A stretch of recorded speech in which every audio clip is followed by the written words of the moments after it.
Bonjour à toutes et tous. Nous sommes dans les Alpes Haute-Provence à la mi-février, à 900 mètres d'altitude, dans un potager tout à fait naturel, sans travail du sol, un potager en sol vivant, sans engrais, sans pesticides, etc. On ne fait rien que de repiquer ou de semer et puis d'arroser un peu et d'attendre que ça pousse. Alors on va parler aujourd'hui des pommes de terre, on en a déjà parlé l'année dernière. On va faire un bref rappel historique de notre façon de les cultiver. Vous voyez là, cette bande de terre, c'est là qu'on les cultive. Et la technique est simple, on pose les pommes de terre par terre, on recouvre tout ça de foin, on arrose et on attend. Ça c'est la première chose. Et une fois ensuite que les pommes de terre sont à maturité, donc on va dire qu'elles meurent, eh bien on les laisse. On les laisse là où elles sont, c'est-à-dire sous cette couche de foin.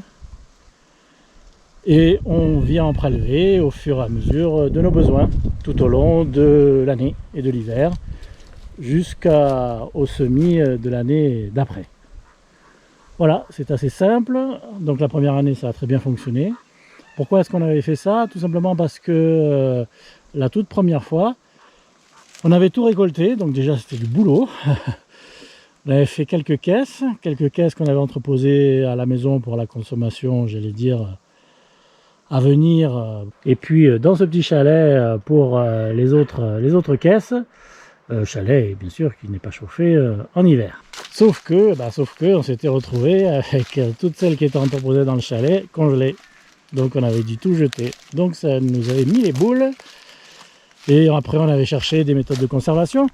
Et c'est là qu'on s'était rendu compte qu'en fait les professionnels les conservent dans des endroits très humides, 98% d'humidité. Et on s'est dit mince alors, 98% d'humidité et du froid, c'est quoi le meilleur endroit? C'est là, 98% d'humidité et du froid, c'est là-dessous. Donc on va tenter le coup. Donc on a tenté le coup en 2019, ça s'est très bien passé. On a eu un petit peu de perte à cause des limaces, mais sans plus, parce qu'il quand même il fait froid, donc chez nous il n'y a pas de souci particulier. Dès que l'hiver arrive, on ne se les fait pas décimer. Et puis je pense que maintenant les limaces, il doit y avoir un équilibre qui se fait, donc on en a moins, j'ai l'impression. Et puis comme on a les chiens et les chats, là aussi les prédateurs sont tenus à distance. Et on les a ramassés au fur et à mesure de nos besoins tout au long de l'année, jusqu'à cette année 2020 où en raison du confinement, on a changé de variété, puisqu'en 2019 c'était de la Mona Lisa et en 2020 de l'Agata. Il faut bien faire des tests, changer, c'était bonne la Mona Lisa, mais bon, pourquoi pas l'Agata. J'ai récupéré les sacs que vous avez déjà vus, je vous en remets une photo. C'était plutôt un bazar de pommes de terre qu'autre chose, donc on ne savait pas trop ce que ça allait donner, sachant que quand même l'Agata est productive, mais dans cet état là c'était pas évident que ça le fasse.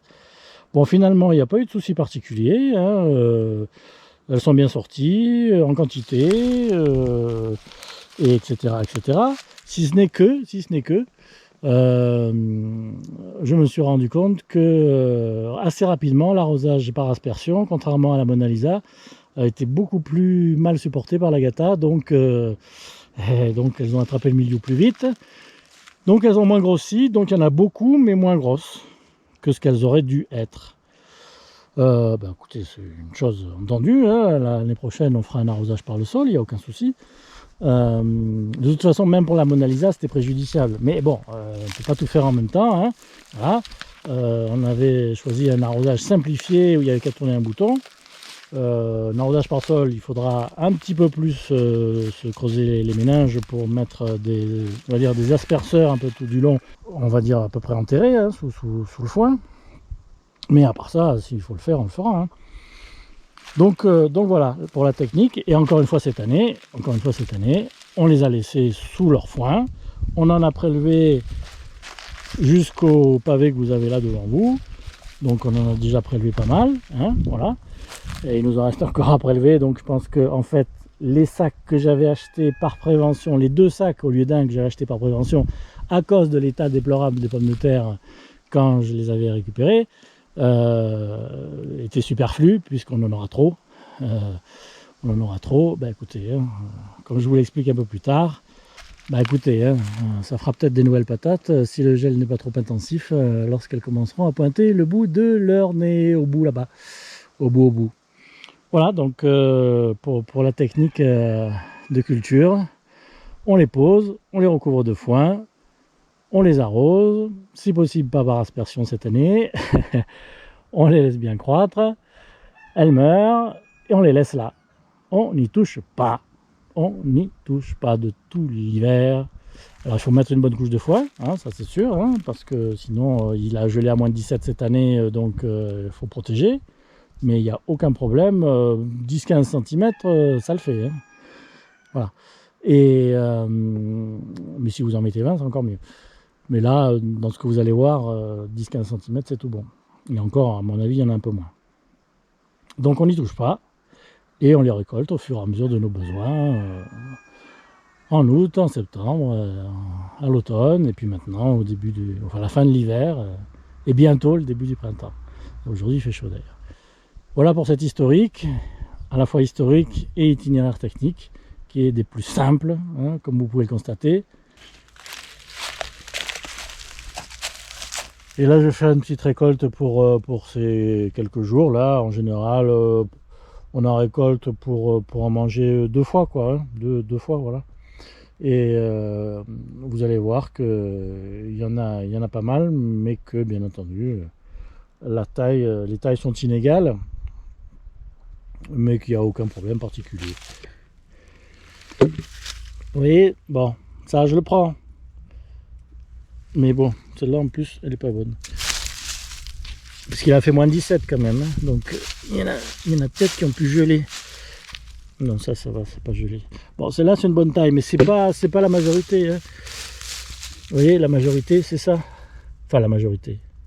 La moitié c'est ça. Donc ça je vais laisser. Et je vais voir si ça repart. Sachant que j'aurai pas le temps de faire des coffres. En tous les cas pour toute la parcelle. Donc je pense que ça va repartir et geler. Mais bref, on verra bien.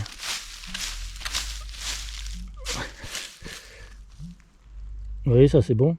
Donc ça en fait, c'est en terre, on va dire, enfin sous le foin depuis le mois de juillet. Hein. Oui, il y a pas mal de petites là. Mais voilà, tout ça je laisse. Tout ça je laisse. Ça je vais garder. Mais vous voyez, toutes ces petites là, je les laisse. Bon, ceci dit, ces deux là, ouais, je peux les prendre.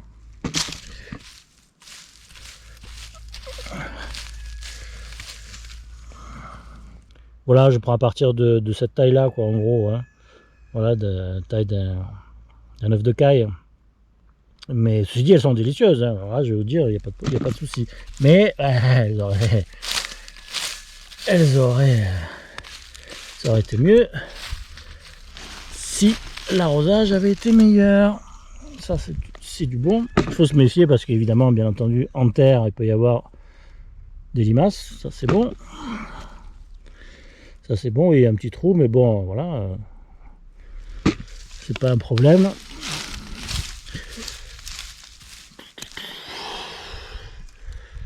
Ça c'est bon aussi. Bon voilà, je ne vais pas non plus vous garder des heures, encore une. C'était juste pour confirmer que voilà, tout s'était bien passé quand on laissait les pommes de terre en terre. Et l'avantage, bon, c'est une vidéo que j'ai déjà faite l'année dernière, mais je vais la refaire tous les ans, hein, puisque on va continuer comme ça, c'est quand même super bien. Déjà, il n'y a pas de manutention pour toutes les ramasser. Ensuite, au niveau conservation, il n'y a rien de mieux. Qu'est-ce que vous voulez, elles sont nickel. Hein. Et en plus, elles vont pouvoir repartir toutes seules. Donc, ça vous fait votre semence. Si vous voulez, vous n'avez pas ensuite à revenir mettre de la semence. Sachant que le but, je vous mettrai le lien de la vidéo, c'est quand même de faire, pour certaines cultures, un potager perpétuel. C'est quand même le but final. Hein. Dans 5 ans, peut-être 10 ans, j'en sais rien. que tout ça se renouvelle automatiquement. C'est-à-dire qu'en fait, au niveau des pommes de terre, par exemple, on en oublie volontairement, on en laisse volontairement, hein, et puis qu'ensuite, eh ben voilà, ça se perpétue tout seul, et puis ça marche. Et surtout sans manutention. C'est ça, en fait, nous, actuellement, le problème qu'on a, c'est un problème de temps. Vous voyez, encore deux petits œufs de caille.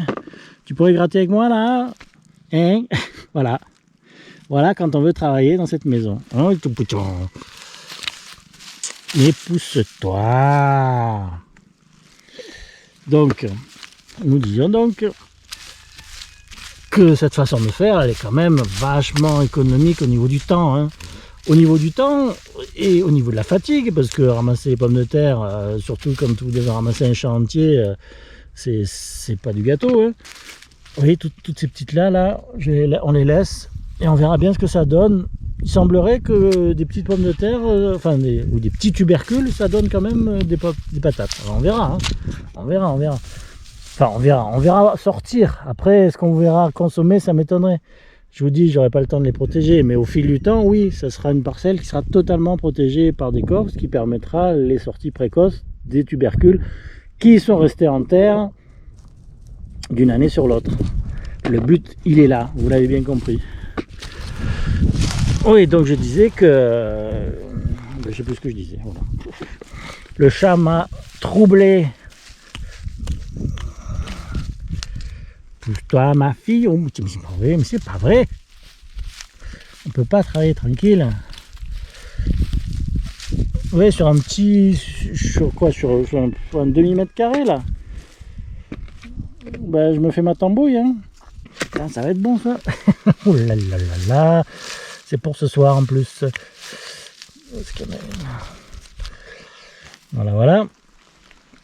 Donc la technique de les laisser en terre, c'est quand même vachement pratique. Si vous avez l'espace bien sûr à y consacrer, si vous devez de suite changer, récolter les patates et puis mettre quelque chose à la place, c'est différent. Mais nous, on a un endroit pour y consacrer, donc on se gêne pas pour utiliser cet endroit pour les pommes de terre. Qui n'empêchera pas d'ailleurs à terme, bah oui, celle-là, voilà, un exemple, elle a été bouffée. Bon, c'est normal, hein, il en faut un peu, hein. Il en faut un peu pour les bestioles.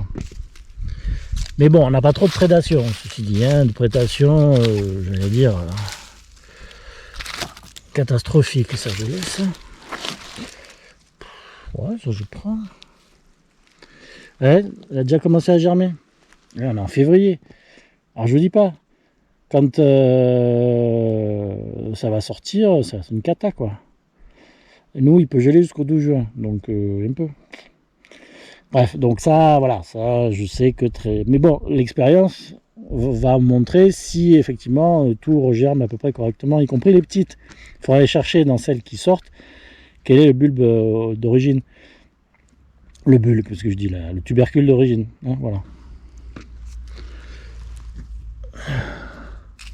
Ouais, ça c'est du bon. Hein. J'ai presque terminé quand même. Qu'est-ce que j'ai là? Ouais, ça c'est bon. Bon, il y en a après qui ont atteint un certain niveau, mais voilà, il n'y en a pas beaucoup. Ouais, là aussi, ça commence à germer. Ce qui prouve que ce qui est dit dans les fascicules, on va dire, dans les fiches de l'Agata, c'est que c'est vrai, elle est plus productive que ne l'avait été la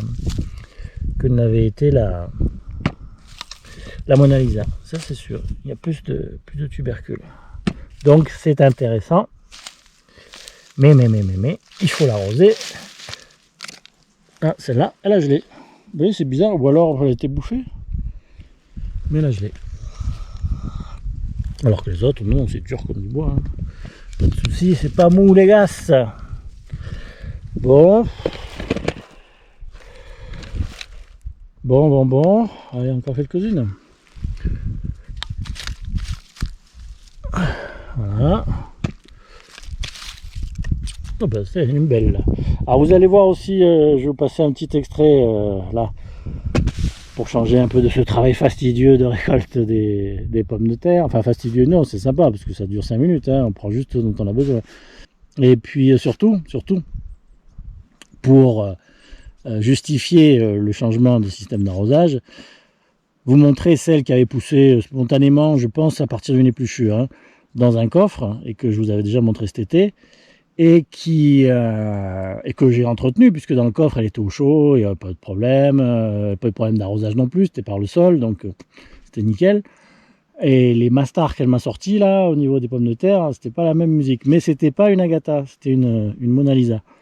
Mais qui a été rosée par le bas, donc elle a été verte jusqu'au. Je crois qu'elle a dû mourir en octobre, enfin c'est un truc de fou quoi. Rien à voir avec celle-là qui en mi-juillet avait déjà décanillé. Hein. Donc vous allez voir la différence. Bon, alors on va revenir quelques instants dans ce coffre. Celui où il y avait l'araignée qui est toujours là, l'argiope. Pour s'intéresser à ça. Donc on est mi-septembre. Hein, et ça a commencé à sortir. Je sais plus, il faudrait que je regarde vers le mois de mai-juin. Quoi. Hein. Et ça, qu'est-ce que c'est? Non, c'est pas une tomate à feuilles de pommes de terre, c'est tout juste une pomme de terre. Donc, ignare que je suis, qui croyait que les pommes de terre mouraient de leur belle mort avec les chaleurs estivales, les pluies et compagnie, de l'été, vers la fin du mois de juillet ou la mi-août, comme on voit dans les champs, comme moi, ça m'est arrivé depuis 3-4 ans dans les cultures de pommes de terre, le feuillage en 2 mois, il disparaît, quoi, hein, il n'y a plus rien, puis voilà, tout disparaît. Et celui-là est encore là. Donc, et il est là, il est bien là. Alors, je vais essayer de contourner la toile. Là, ça. Oui, j'essaye de faire attention à ta toile. Là, vous l'avez là-bas aussi. Mais le plan, il monte également dans la tomate. Alors, dans le plan de tomate, ça, c'est de la patate.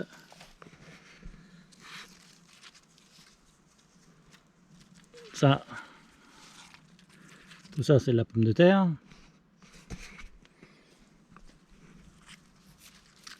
Ça, c'est le plan de pomme de terre.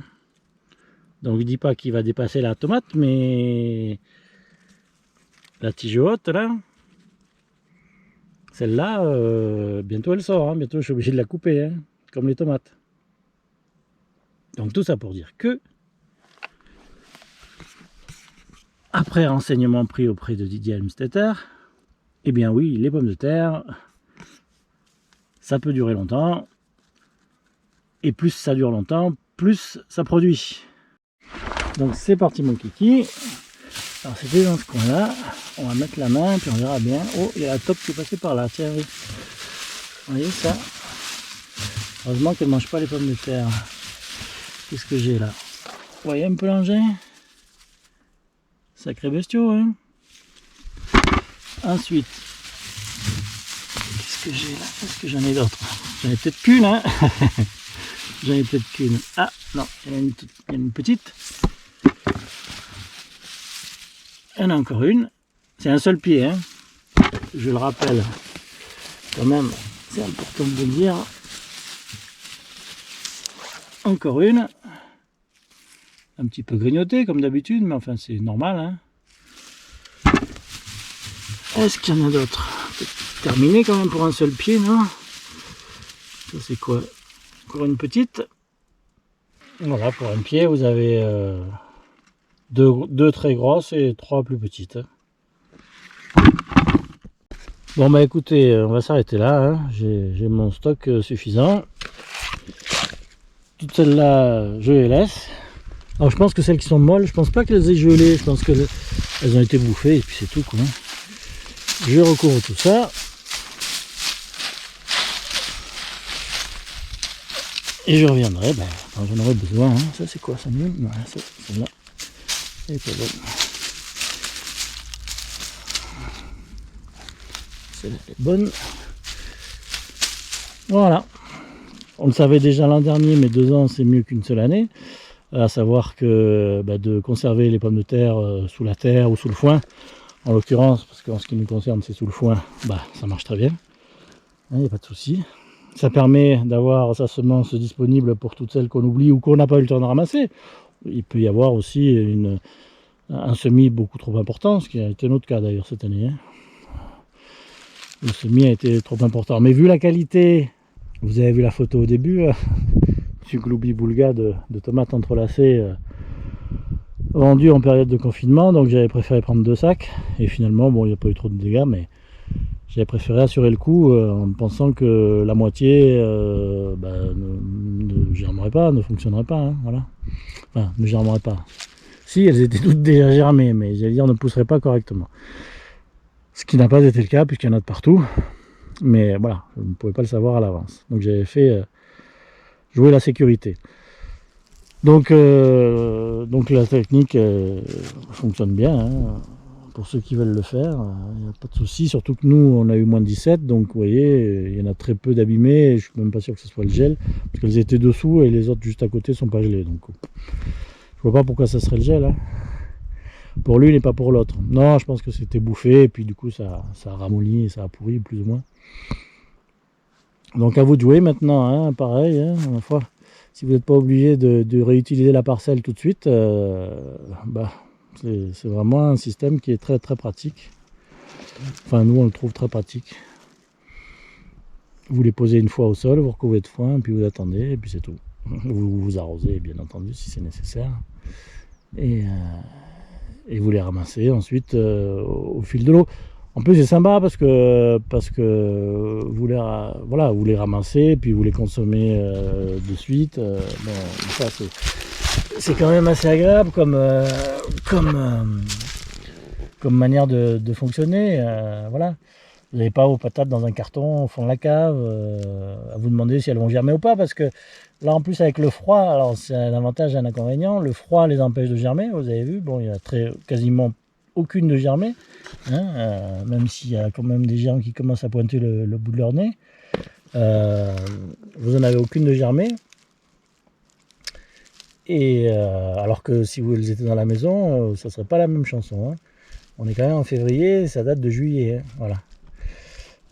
La conservation est parfaite, hygrométrie, température, parce qu'il faut savoir que les tomates, contrairement à ce qu'on dit, c'est plutôt dans l'humidité, 98% d'humidité, et là, les 98% d'humidité, ils y sont, hein, et qu'il faut les conserver, donc on est tranquille, voilà. Donc là, cette année, on va pas racheter, on va laisser faire, voir ce qui est resté, ce qui va sortir, est-ce qu'il va geler ou pas, et ça c'est une autre paire de manches. Ce que je ferai selon la date où je vois que ça commence à sortir, c'est que je mettrai un voile tout du long, ou si j'ai le temps je commencerai à construire un coffre ou deux sur mesure pour les patates, et puis voilà. À partir de là, advienne que pourra, on verra ce que ça va donner. On en reparlera, bien sûr, on en reparlera. Mais nous, voilà, notre plus grand danger, c'est les gels tardifs. Et les patates, alors là, ça résiste pas. Hein. Les tomates, ça résiste, mais les patates, ça résiste pas. Hein. À moins 1, moins 2, c'est mort. Hein. Et là, pour protéger tout ça, il va falloir que je m'emploie à faire quelques coffres. Hein. Si c'est pas de mal avec, je les aurais tous fait. Après, oui, mais pour l'instant, non. Voilà. On se quitte là-dessus, sur ces bonnes paroles, sur ce ciel bleu et ces 10 jours printaniers qui s'annoncent, ce qui n'est pas l'idéal pour la végétation, hein, et encore moins pour les pommes de terre. Heureusement qu'il fait froid sous le foin, ce qui est quand même là aussi un autre avantage, hein, c'est qu'en les laissant là, elles ont froid, donc elles germent moins vite. C'est un gros avantage. C'est vrai que de poser du foin sur la terre, ça fait en sorte que la terre reste fraîche, plus longtemps, froide, si vous voulez. Mais là, c'est un avantage. Plus la terre reste froide, plus cette couche-là reste froide, mieux c'est en ce qui me concerne. Pour les pommes de terre, bien entendu, pour les pommes de terre. Pour les tomates, pour le reste, c'est différent. Mais pour les pommes de terre, oula, que ça reste congelé, moi, ça m'arrange. Comme ça, elles ne germent pas et elles sortent le plus tard possible en espérant que... Voilà. On fait avec. On fait avec les températures qu'on a. Il y a 2 jours, il a fait moins 8, hein, ouais, quand même, encore. Mais moins 8, ça va, c'est sympa. C'est moins 15 qui commence à craindre. Moins 8, ça va, ça le fait. Je parle pour les cultures, hein. Pour nous, on s'en fout, mais c'est pour les cultures. Ouais, moins 8, c'est bon, mais moins 15, non. Le double, ça commence à craindre. Voilà, on se quitte là-dessus, et puis à la prochaine. Hein.